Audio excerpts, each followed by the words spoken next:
Surah Ibrahim ke ayat number 13 की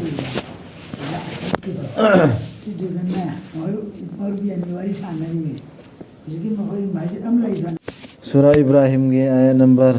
13 की नहीं أعوذ بالله من الشيطان الرجيم بسم الله الرحمن الرحيم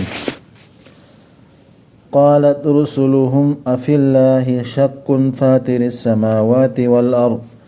يدعوكم ليغفر لكم من ذنوبكم ويؤخركم إلى أجل مسمى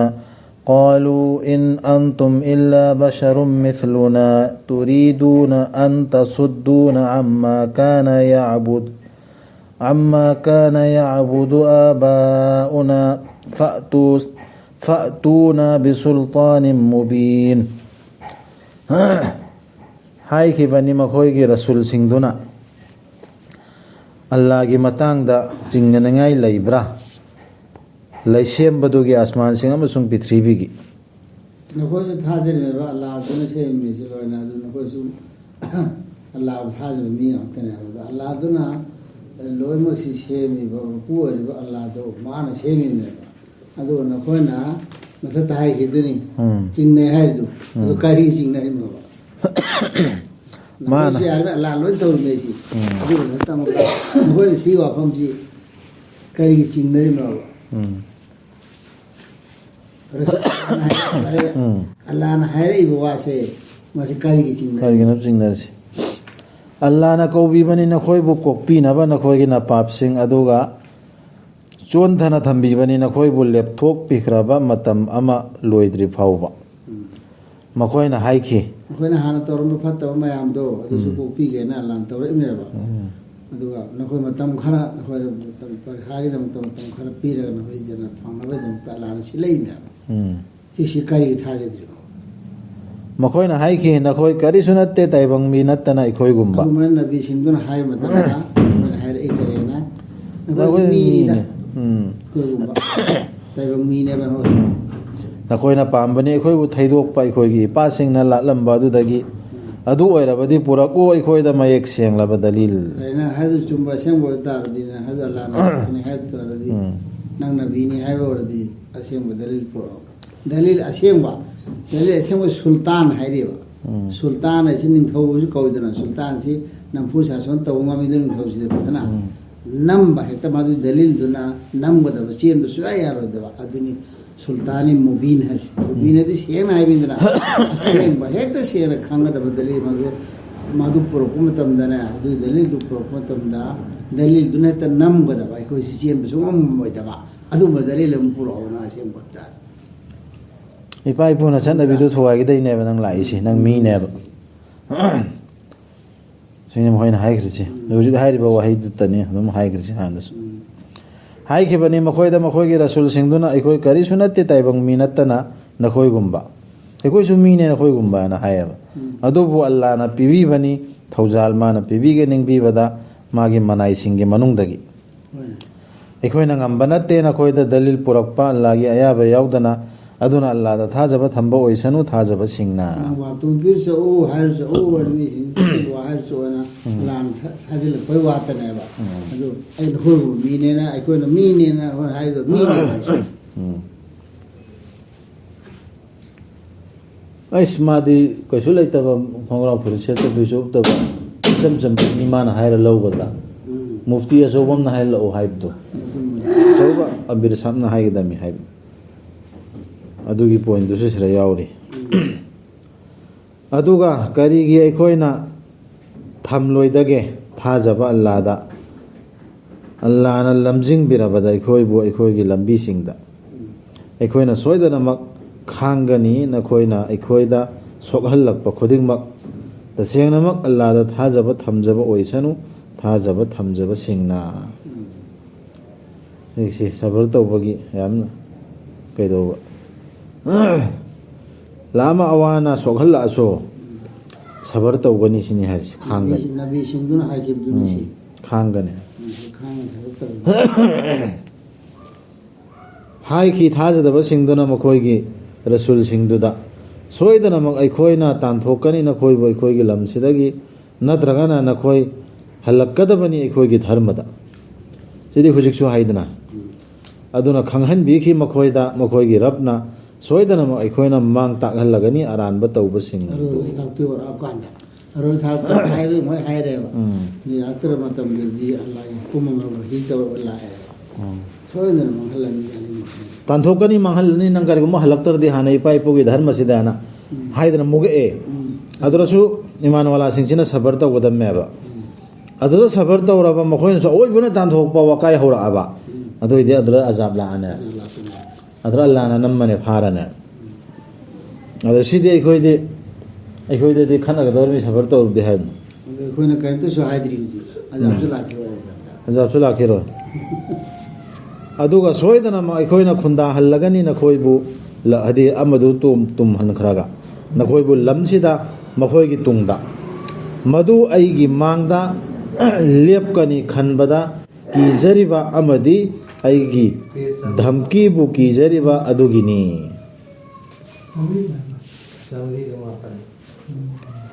hujik khunda handor ba to do loichin khraga makhoi gi tungda khunda handor se karamba mino haibdane ai mangda lepkani di Allah mangda lepkani khanda kijariba Buju oiriba. amadi aigi dhamki bu kijariba adugini Allah ya da pujiriba. Allah na bahar thatan tana du illiba. Adum mi singdo. adumba mi singdona ne ba dunya se pal hodorsi ata idi Allah na phagane dunya se sunnam ga dorge sikse ma khan thabe ya bayan ado ai khoi se da phadana namdana muslim ne leire singse choppa khotpa nanga isi karino soibu du thina gadan Allah na phara isi So be de ngantane. soibadagine makhoina rasul singduna mai pakhan binaba haijarakhi adudagidi ningba kaiba oikhi manga kanba miot minaiba khudimak tu hojeki mi singduna iman purakpa singduna ne Allah da haijarakhi aba mai pakhan bagi mo sabar ga loina na hairi imlatrao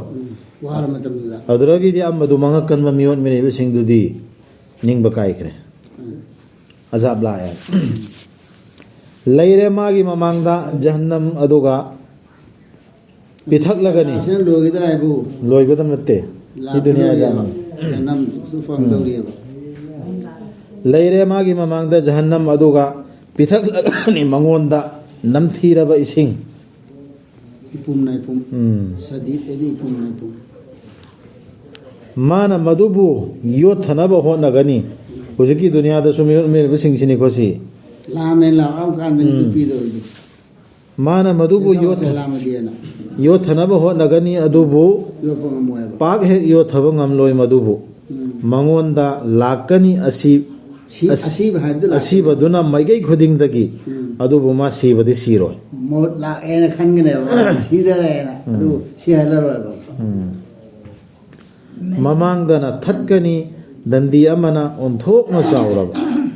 Si gidra ai ba ka. adasu siroi bada Pitha amatum da si yat pum nai pum pitha amatum da thak pum da potu thak pum da thak tra matum se maidam ka to ka drai bu adu matum su amaka akan ba da ni le. makhoigi rabbu thajadabasing adugi parmandi makhoina tawjakhiba thabaksingdu utgumbani madugi mathakta nungsit kanna sitkraba nungsit ki numit amada makhoina Onlai nung sit pa nung ilama da ne nung sit na kan na humokpa. utta humkibdu makhoina khakpa ngamjahaudraba makhoina tanjakhiba adudagi kariyamattasu maduni fatab thabak ang to ni na madu apabanan kanna ta hu go fatab o ermina imalai tamina adu ni su lor mang ut kum mang khine ba hoin to basing du maduni langphaina ba haibadu mane ut ki baram pirsi lapna haidokna sineba langphaina basi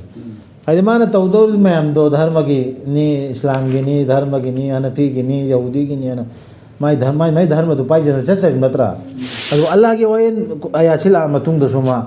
chatra adu mo tum chatte adu mai dum chatha dale ba phabo adu di magi phabo mayam da su suban kana mangane uloi mangana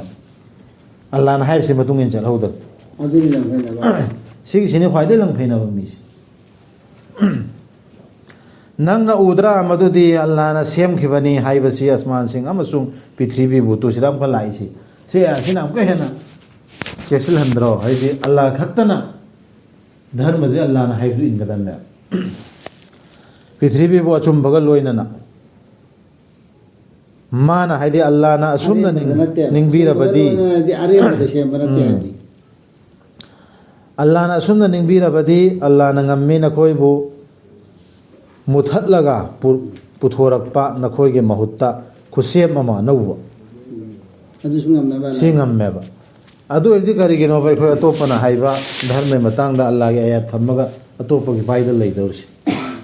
ꯑꯜꯂꯥꯍꯅ ꯑꯆꯨꯝꯕ ꯑꯃ ꯂꯣꯏꯅꯅ ꯁꯦꯝꯃꯦ ꯑꯗꯨ ꯑꯆꯨꯝꯕꯗꯨ ꯄꯥꯏꯒꯗꯕꯅꯦ ꯅꯠꯇꯦ ꯃꯗꯨ ꯑꯜꯂꯥꯍꯗ ꯑꯔꯨꯕ ꯍꯧꯖꯤꯛꯀꯤ ꯑꯃ ꯍꯣꯡꯗꯣꯛꯄꯁꯤ ꯑꯩꯈꯣꯏꯁꯤ ꯂꯣꯏꯅ ꯃꯨꯊꯠꯈ꯭ꯔꯒꯅꯦ ꯑꯇꯣꯞꯄ ꯖꯥꯇꯤ ꯑꯃꯅ ꯃꯍꯨꯠ ꯁꯤꯜꯍꯟꯕꯁꯤ ꯑꯜꯂꯥꯍꯗ ꯑꯔꯨꯕ ꯅꯠꯇꯦ ꯍꯣꯡꯗꯣꯛꯄ ꯍꯧꯔꯛꯏꯁꯤꯕꯨ ꯍꯧꯖꯤꯛ ꯏꯁꯂꯥꯝ ꯙꯔꯃ ꯀꯕꯨꯜ ꯇꯧꯔꯛꯏ ꯃꯤꯁꯤꯡꯁꯦ ꯀꯨꯔꯥꯟ ꯄꯥꯔꯒꯇꯅꯤ ꯑꯌꯥꯝꯕꯅ ꯀꯨꯔꯥꯟꯗꯩꯇꯅꯦ ꯅꯈꯣꯏꯒꯨꯝꯕ ꯅꯠꯇꯕ ꯌꯥꯎꯔꯤꯃꯤ ꯑꯩꯈꯣꯏꯗꯤ ꯀꯨꯔꯥꯟꯅ ꯑꯩꯈꯣꯏꯒꯤ ꯂꯥꯏꯔꯤꯛꯅꯦꯅ ꯍꯥꯏꯔꯦ ꯑꯗꯨꯒ ꯆꯠꯄꯅ ꯑꯃ ꯆꯠꯇ ꯂꯩꯔꯤ ꯑꯩꯈꯣꯏꯒꯨꯝꯕ ꯅꯠꯇꯕ ꯃꯌꯥꯝ ꯑꯣꯜꯂꯛꯑꯦꯗꯅ ꯍꯧꯖꯤꯛ ꯍꯣꯡꯖꯤꯜꯂꯛꯑꯦꯗꯅ ꯑꯁꯤ ꯀꯤꯒꯗꯕꯗꯨꯅ ꯑꯩꯈꯣꯏꯅ ꯍꯔꯥꯎꯗꯅ ꯂꯩ ꯃꯈꯣꯏꯅ ꯊꯣꯔꯛꯀꯅꯤ ꯑꯜꯂꯥꯍꯒꯤ ꯃꯥꯡꯗ ꯄꯨꯂꯞ ꯄꯨꯟꯅ ꯑꯗꯨꯒ ꯑꯁꯣꯟꯕꯁꯤꯡꯗꯨꯅ ꯍꯥꯏꯒꯅꯤ ꯑꯔꯤꯡꯕꯁꯤꯡꯗꯨꯗ ꯇꯁꯦꯡꯅꯃꯛ ꯑꯩꯈꯣꯏꯅ ꯑꯣꯏꯔꯨꯕꯅꯤ ꯅꯈꯣꯏꯒꯤ ꯇꯨꯡ ꯏꯟꯕꯁꯤꯡꯗꯨ ꯂꯤꯗꯔꯁꯤꯡꯗꯨ ꯍꯥꯏꯗꯧꯔꯤꯅꯤ ꯑꯗꯨꯅ ꯅꯈꯣꯏꯅ ꯀꯣꯝꯊꯣꯛꯍꯟꯕ ꯉꯝꯕ꯭ꯔꯥ ꯑꯩꯈꯣꯏꯗꯒꯤ ꯑꯜꯂꯥꯍꯒꯤ ꯗꯟꯗꯤꯁꯤ ꯈꯔ ꯃꯈꯩ ꯃꯈꯣꯏꯅ ꯍꯥꯏꯒꯅꯤ ꯂꯝꯖꯤꯡꯕꯤꯔꯝꯂꯕꯗꯤ ꯑꯜꯂꯥꯍꯅ ꯑꯩꯈꯣꯏꯅꯁꯨ ꯂꯝꯖꯤꯡꯂꯝꯒꯗꯕꯅꯤ ꯅꯈꯣꯏꯕꯨ ꯑꯩꯈꯣꯏꯁꯨ ꯂꯝꯖꯤꯡ ꯐꯪꯕ ꯑꯣꯏꯔꯗꯤ ꯑꯩꯈꯣꯏꯕꯨ ꯂꯝꯖꯤꯡꯕꯤꯒꯗꯕ ꯑꯩꯈꯣꯏꯅ ꯂꯝꯖꯤꯡꯍꯧꯗ꯭ꯔꯕꯅꯤꯅ ꯑꯩꯈꯣꯏꯁꯨ ꯍꯧꯖꯤꯛꯇꯤ ꯏꯃꯥꯟ ꯃꯥꯟꯅꯔꯦ ꯑꯩꯈꯣꯏꯁꯨ ꯑꯜꯂꯥꯍꯒꯤ ꯑꯌꯥꯠꯇꯨ ꯄꯥꯏꯍꯧꯗ꯭रे ꯑꯩꯈꯣꯏꯁꯨ ꯄꯥꯏꯔꯝꯃꯗꯤ ꯅꯈꯣꯏꯁꯨ ꯇꯧꯒꯗꯕ ꯍꯥꯏꯔꯛꯏ ꯍꯧꯖꯤꯛꯇꯤ ꯏꯃꯥꯟ ꯃꯥꯟꯅꯔꯦ ꯑꯩꯈꯣꯏꯗ ꯅꯈꯣꯏꯅ ꯂꯥꯎꯈꯣꯡꯂꯁꯨ ꯅꯠꯇ꯭ꯔꯒ ꯑꯩꯈꯣꯏꯅ ꯈꯥꯡꯖꯔꯁꯨ ꯂꯩꯇ꯭ꯔꯦ ꯑꯩꯈꯣꯏꯒꯤ ꯅꯥꯟꯊꯣꯛꯐꯝ ꯂꯤꯗꯔꯗꯨꯅ ꯈꯨꯝꯃꯛꯏꯃꯤꯁꯤ ꯍꯥꯏꯔꯛꯀꯅꯤ ꯁꯩꯇꯥꯟꯅ ꯋꯥꯐꯝꯗꯨꯒꯤ ꯋꯥꯔꯦꯞ ꯇꯥꯈ꯭ꯔꯕ ꯃꯇꯝꯗ ꯇꯁꯦꯡꯅꯃꯛ ꯁꯩꯇꯥꯟꯁꯤꯗꯤ ꯖꯤꯟꯗꯩꯁꯨ ꯏꯟꯁꯥꯟꯗꯩꯁꯨ ꯂꯩꯗꯅ ꯑꯗꯨꯒꯤ ꯁꯩꯇꯥꯟꯗꯨꯅ ꯍꯥꯏꯔꯛꯀꯗꯧꯕ ꯍꯥꯏꯔꯛꯀꯅꯦꯕ ꯁꯩꯇꯥꯟꯁꯤꯅ ꯍꯤꯖꯥꯕ ꯀꯤꯇꯥꯕ ꯂꯣꯏꯔꯕ ꯃꯇꯨꯡꯗ ꯁꯩꯇꯥꯟꯅ ꯂꯦꯛꯆꯔ ꯄꯤꯔꯛꯀꯅꯦꯕ ꯇꯁꯦꯡꯅꯃꯛ ꯑꯜꯂꯥꯍꯅ ꯋꯥꯗꯥ ꯇꯧꯕꯤꯕꯅꯤ ꯅꯈꯣꯏꯗ ꯑꯆꯨꯝꯕ ꯋꯥꯗꯥ ꯑꯩꯁꯨ ꯅꯈꯣꯏꯗ ꯋꯥꯗꯥ ꯇꯧꯈꯤꯕꯅꯤ ꯑꯗꯨꯕꯨ ꯑꯩꯗꯤ ꯅꯈꯣꯏꯗ ꯂꯧꯅꯝ ꯇꯧꯕꯅꯤ ꯂꯧꯅꯝ ꯅꯠꯇ꯭ꯔꯣ ꯍꯧꯖꯤꯛ ꯇꯧꯔꯤꯁꯤ ꯀꯨꯔꯥꯟꯒꯤ ꯑꯌꯥꯠꯁꯤ ꯅꯠꯇꯕꯗ ꯃꯥꯅ ꯙꯔꯃꯒꯤꯅꯦꯅ ꯃꯤꯗꯨꯅ ꯆꯦꯠꯅ ꯄꯥꯏꯅꯕ ꯌꯥꯅꯍꯜꯅꯕ ꯆꯦꯜꯂꯤꯗꯨ ꯑꯆꯧꯕ ꯂꯧꯅꯝ ꯑꯃꯅꯦꯕ ꯑꯗꯨꯗ ꯑꯄꯪꯕ ꯃꯤꯗꯨꯁꯨ ꯒ꯭ꯌꯥꯟ ꯇꯥꯕ ꯅꯠꯇꯦꯗꯣ ꯑꯩꯒꯤ ꯂꯩꯇꯕꯅꯤ ꯅꯈꯣꯏꯒꯤ ꯅꯊꯛꯇ ꯀꯔꯤꯒꯨꯝꯕ ꯑꯙꯤꯀꯥꯔ ꯑꯃꯠꯇ ꯁꯩꯇꯥꯟꯅꯅꯤ ꯍꯥꯏꯗꯕꯁꯤ ꯑꯩꯅ ꯅꯈꯣꯏꯕꯨ ꯀꯧꯈꯤꯕ ꯑꯗꯨꯈꯛ ꯅꯠꯇꯅ ꯑꯩꯗꯤ ꯈꯤꯕ ꯅꯠꯇꯅꯦꯕ ꯅꯝꯅ ꯇꯧꯍꯟꯕ ꯉꯝꯕꯅꯦꯕ ꯑꯆꯨꯝꯕ ꯁꯣꯝ ꯂꯩꯔꯦꯅ ꯑꯔꯥꯟꯕꯗꯨ ꯃꯥꯅ ꯀꯧꯁꯤꯟꯕꯗꯣ ꯑꯗꯨ ꯈꯛꯇꯒꯤ ꯋꯥꯅꯦꯕ ꯅꯈꯣꯏ ꯂꯥꯛꯇꯕ ꯌꯥꯗꯦꯅ ꯅꯈꯣꯏ ꯄꯥꯏꯗ ꯑꯩꯅ ꯆꯤꯡꯈꯤꯕ꯭ꯔꯣ ꯅꯝꯕ ꯅꯠꯇꯦꯕ ꯅꯈꯣꯏꯅ ꯑꯩꯉꯣꯟꯗ ꯄꯥꯎꯈꯨꯝꯖꯔꯛꯈꯤꯕꯅꯤ ꯍꯥꯏꯗꯤ ꯌꯥꯈꯤꯕꯅꯦꯕ ꯑꯗꯨꯅ ꯗꯣꯁ ꯇꯧꯒꯅꯨ ꯑꯩꯉꯣꯟꯗ ꯗꯣꯁ ꯇꯧꯖꯧ ꯅꯁꯥꯕꯨ ꯁꯩꯇꯥꯟꯒꯤ ꯂꯦꯛꯆꯔꯅꯤꯁꯤꯀꯣ ꯑꯈꯦꯔꯠꯇ ꯑꯩꯅ ꯅꯈꯣꯏꯕꯨ ꯇꯦꯡꯕꯥꯡꯕ ꯉꯝꯗꯦ ꯅꯈꯣꯏꯅꯁꯨ ꯑꯩꯕꯨ ꯇꯦꯡꯕꯥꯡꯕ ꯉꯝꯂꯣꯏ ꯇꯁꯦꯡꯅꯃꯛ ꯑꯩꯅ ꯌꯥꯗꯦ ꯅꯈꯣꯏꯅ ꯑꯩꯕꯨ ꯑꯜꯂꯥꯍꯒꯤ ꯂꯦꯡꯃꯥꯟꯅꯕ ꯑꯣꯏꯍꯟꯈꯤꯕꯗꯨ ꯃꯃꯥꯡꯗ ꯍꯥꯟꯅꯁꯨ ꯌꯥꯗꯦ ꯇꯁꯦꯡꯅꯃꯛ ꯑꯔꯥꯟꯕ ꯇꯧꯕꯁꯤꯡꯒꯤꯗꯤ ꯗꯟꯗꯤꯅꯤ ꯆꯩꯅꯥ ꯂꯩꯔꯕ sira phom na haidu ameva kana gumba shaitanam ki tungdoro no sira bhumi sing ki gyan ta na bala gyan ta bante shaitan sidi minna udab lai dune na thajila thami mi kaino Quran da sengna yawla ba shaitan si jindai suni insan dai suni na aduga jinda da tai jinda thami shaitan ha si jinni u bante jin ju sawram bani masi ki mioi ba sing sina ngonda da thai jinna re mai mana du na hai mi du hawni ngam gona Changhan bigani Tajakhiba amadi afaba thabak sing tawjakhiba sing adudi haikol singda madugi makhada turel sing chenba leijanaba matam chuppa maduda makhoi gi rab ki ayaba ga loinana to ayaba herisi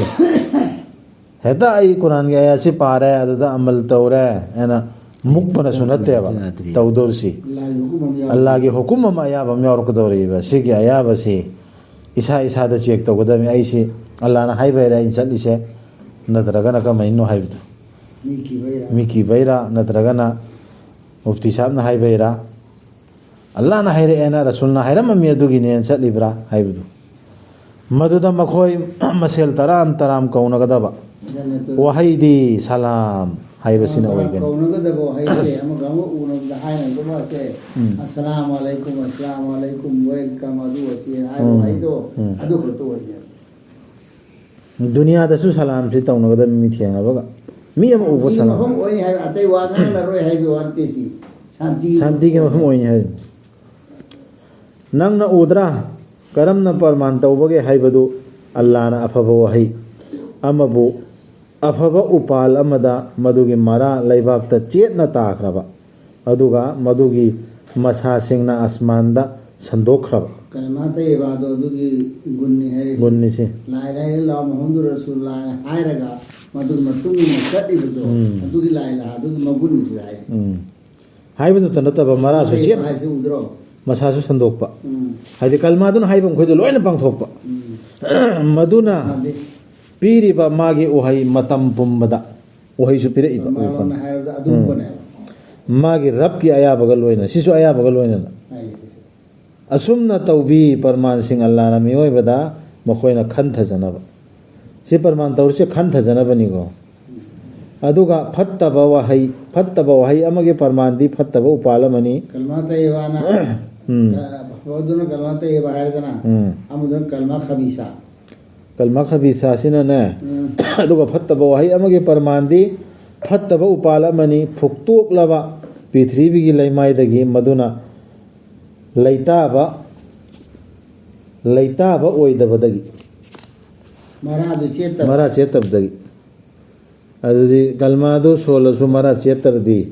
ꯐꯨꯛꯑꯒ ꯂꯪꯈꯤꯅꯤ ꯑꯗꯨ ꯀꯜꯃꯥ ꯈꯕꯤꯁꯥ ꯀꯧꯋꯦ ꯃꯁꯥꯁꯨ ꯀꯦꯝꯃꯛꯀꯗꯧꯔꯤꯃꯤꯗꯣ ꯈꯣꯡꯐꯝ ꯆꯦꯠꯅ ꯊꯝꯕꯤ ꯑꯜꯂꯥꯍꯅ ꯊꯥꯖꯕꯁꯤꯡꯕꯨ ꯑꯆꯦꯠꯄ ꯋꯥꯍꯩꯅ ꯇꯥꯏꯕꯪꯒꯤ ꯄꯨꯟꯁꯤꯗꯁꯨ ꯑꯃꯗꯤ ꯑꯈꯦꯔꯠꯇꯁꯨ ꯑꯗꯨꯒ ꯂꯪꯐꯩꯅ ꯍꯜꯂꯤ ꯑꯜꯂꯥꯍꯅ ꯑꯔꯥꯟꯕ ꯇꯧꯕꯁꯤꯡꯕꯨ ꯇꯧꯕꯅꯤ ꯑꯜꯂꯥꯍꯗꯤ ꯃꯥꯅ ꯇꯧꯅꯤꯡꯕꯗꯣ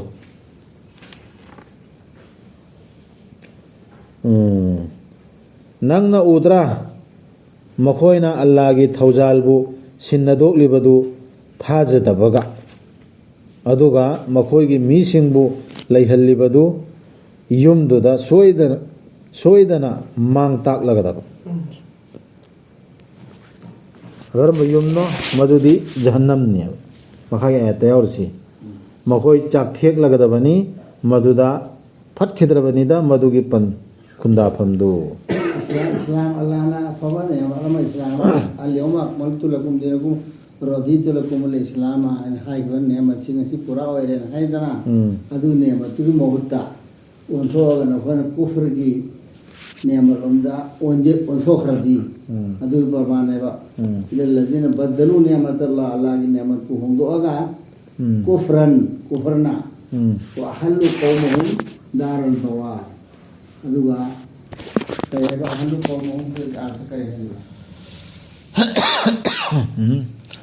ꯑꯗꯨꯒ ꯃꯈꯣꯏꯒꯤ ꯃꯤꯁꯤꯡꯕꯨ ꯂꯩꯍꯜꯂꯤꯕꯗꯨ ꯌꯨꯝꯗꯨꯗ ꯃꯥꯡ ꯇꯥꯛꯂꯒꯗꯕ ꯑꯇꯣꯞꯄꯁꯨ ꯄꯨꯁꯤꯜꯂꯦꯕ ꯍꯧꯖꯤꯛꯀꯤ ꯁꯩꯇꯥꯟꯁꯤꯡꯗꯨꯅ ꯇꯧꯔꯤꯁꯦ ꯂꯤꯗꯔ ꯁꯩꯇꯥꯟꯁꯤꯡꯗꯨꯅ ꯃꯗꯨꯗꯤ ꯖꯍꯟꯅꯝꯅꯦꯕ ꯌꯨꯝꯗꯨ ꯃꯈꯣꯏ ꯆꯥꯛ ꯊꯦꯛꯂꯒꯗꯕꯅꯤ ꯃꯗꯨꯗ ꯐꯠꯈꯤꯗ꯭ꯔꯕꯅꯤꯗ ꯃꯗꯨꯒꯤ ꯈꯨꯟꯗꯥꯐꯝꯗꯨ ꯀꯔꯤꯒꯤꯅꯣ ꯆꯥꯛ ꯊꯦꯛꯀꯗꯧꯔꯁꯨ ꯃꯈꯥꯗ ꯑꯃꯨꯛ ꯁꯟꯗꯣꯔꯛꯑꯦ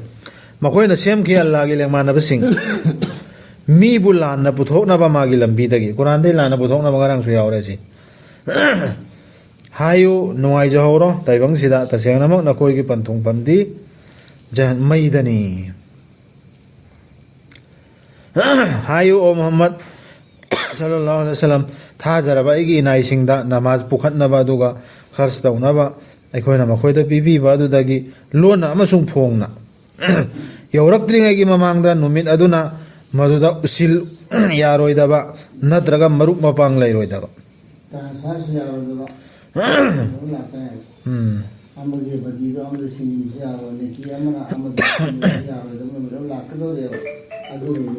ꯌꯧꯔꯛꯇ꯭ꯔꯤꯉꯩꯗ खरस अल्लाह की लंबी दे खरस तो उसे मसे फजर तो हो वाई पी होने मसे दुमन दे तुमिन और सो नेमत असी इस्लाम की नेमत उल्टा इस्लाम तो संदों तो है ना अदुगा सुम्पीर बने नेमत में हमसे इस्लाम तब दुनिया दा पीर बने नेमत हम पीर ना लाना इल्म की नेमत चावल तब की नेमत सिपीर में हमसे संदों करम में समझ जदर में निमंता अदु विधि यार जब हम लोग लाख ना अदु सुमाना न कोई खर्च तो होगा हियन खरबो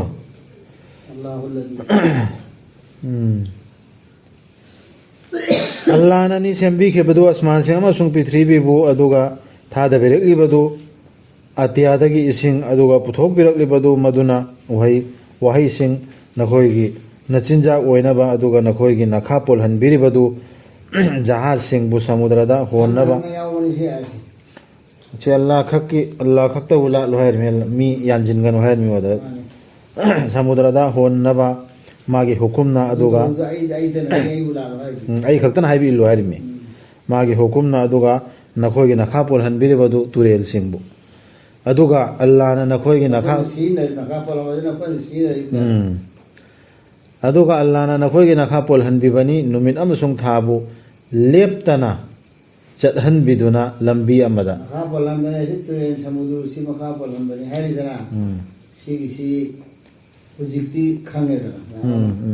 तुरेन से दाम थे लगे वो लवु इसमें भी तो वो और इसिंग पुतो को की और अमो और हम दे इधर सीनी मखा पोलन है से अदुगा अल्लाह ना नखोयगी सेवादा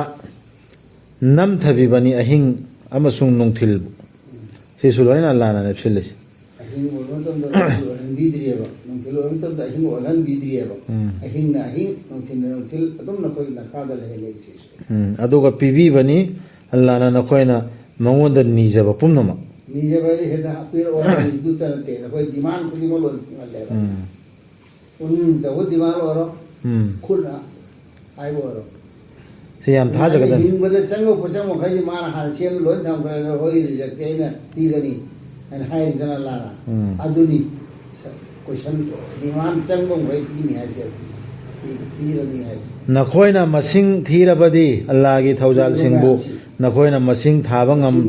लोयबंगम लोय मखोय दुबु इंसान नखोय तसेना मियोयबदी यामना चुमदबनी तौबीमल खंगदबनी सिबो तौसिया सदकल्लाहु अलैहि